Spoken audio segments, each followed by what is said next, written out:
So hey guys, in this video we want to talk about, should you go ahead and wait to buy a house, or should you go ahead and buy a house as soon as you can? And the reason we want to look into this video is because there is a lot of people that are asking the question, should I go ahead and just wait? Because the market is absolutely so hot right now.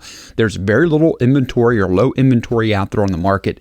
And in fact, there is just a lot of people that are going through houses, and it gets to be a little overwhelming. And there's a lot of temptation for people just to go ahead and think that, you know what, I'm going to wait and I'm going to see if the interest rates will come down, and I'm going to kind of time the market.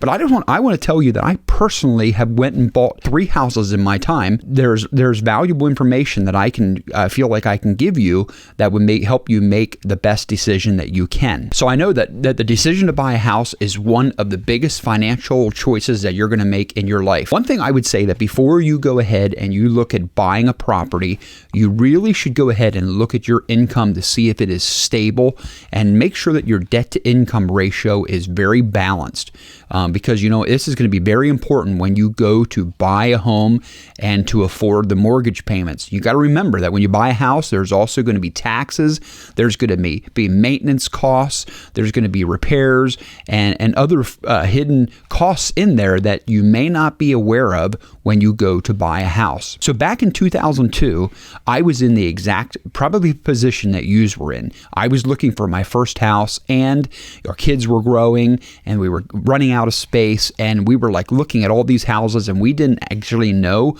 what would be the best. We walked through a bunch of them, and at the time I thought that the prices were pretty high.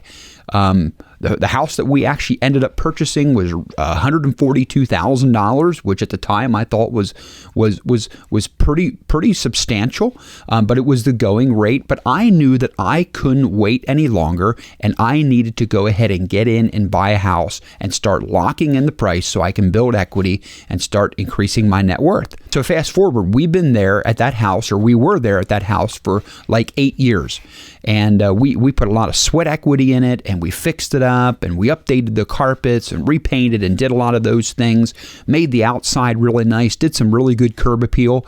And when we went and sold it 8 years later, we actually sold it for $196,000. So that was actually money that I put in my pocket just by staying there 8 years, and just by putting sweat equity in it.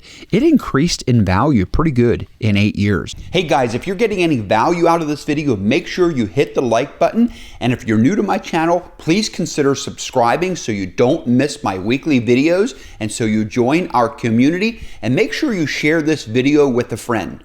So let's get right back into the video. And if I look at that property's worth today, right now, it is right around $300,000. So in my opinion, and my experience, is that house prices typically do not go down. It is very rare that a market will go into a deep recession, that the prices will drop. Most times the home prices will be steady, and they will actually incline and increase. And you know what? The better you can get in there, or the quicker you can get in, the better it is. Now, one thing I want to talk about is there are people out there that are waiting to buy a house because they might have the mindset that they want to time the market. And what we mean by that is they're thinking that maybe the house prices will come down, or possibly the interest rates may drop a little bit. And that may be true. Typically here in the summer, the Federal Reserve may go ahead and drop the interest rates by a couple percentage points. They may go down from like 7 or 8 down to like 5. But here's the deal. We probably won't get down to the 2 and the 3% like it was in 2020 for a very long time, if ever. So timing the market really is a risky proposition, because you don't know what's happening. And if the market keeps going up, you are out of luck, and you got to continue to pay more money. So I recommend going ahead and getting prepared, saving 25% or 30% down, so you don't have to pay principal mortgage insurance, and you can go ahead and get a pretty low interest rate. Maybe you can get a 15-year or a 30-year mortgage. One thing I would say is that when the economy was shut down in 2020, that really put a stop to the market. And realistically, new home builds have not actually been ramped up or caught up to the pre-2020 pandemic. So we are in a slump, and that is across the nation. You can check that out. but there is just not enough homes to go around, which tends to put the price higher. So one of the first things I would say is if you are going to look for a home and you're trying to get into the market, what I would recommend is going around the neighborhood, taking a drive, and start looking at homes that are for sale. What you can do is you can go on a simple website like Zillow.com, and you can put in your zip code and you can search for homes in your area and different price points. And what you can do is you can just start looking what is on the market. And what you want to do is you want to start familiarizing yourself what the prices are and what's out there. So when you go ahead and get a realtor, you kind of have an idea what you're looking for and what you're going to spend. When it comes to buying a property, I have heard that there has been offers of $10,000 to $20,000 or $30,000 over the asking price because there's so much interest in the property, and it's kind of like a bidding war. And one thing I would recommend is that you be very careful with how much you actually go ahead and bid extra on a property, because that is all extra cost, and you might actually overpay what the local market is. And what that's going to do is that's just going to take you longer to build that equity or get that money out of that property. So be very careful how much you go ahead and overbid the asking price. Another thing that people are doing right now to get a home and get the sale quickly is they are actually waiving inspections.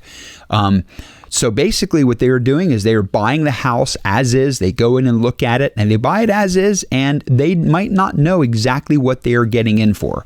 When I bought a house back in the day, and even recently, I make sure that I do some type of inspection. Now, I've been in the contractor or the carpentry field, and I know what I'm looking for, and I pretty well know what the cost of repairs will be.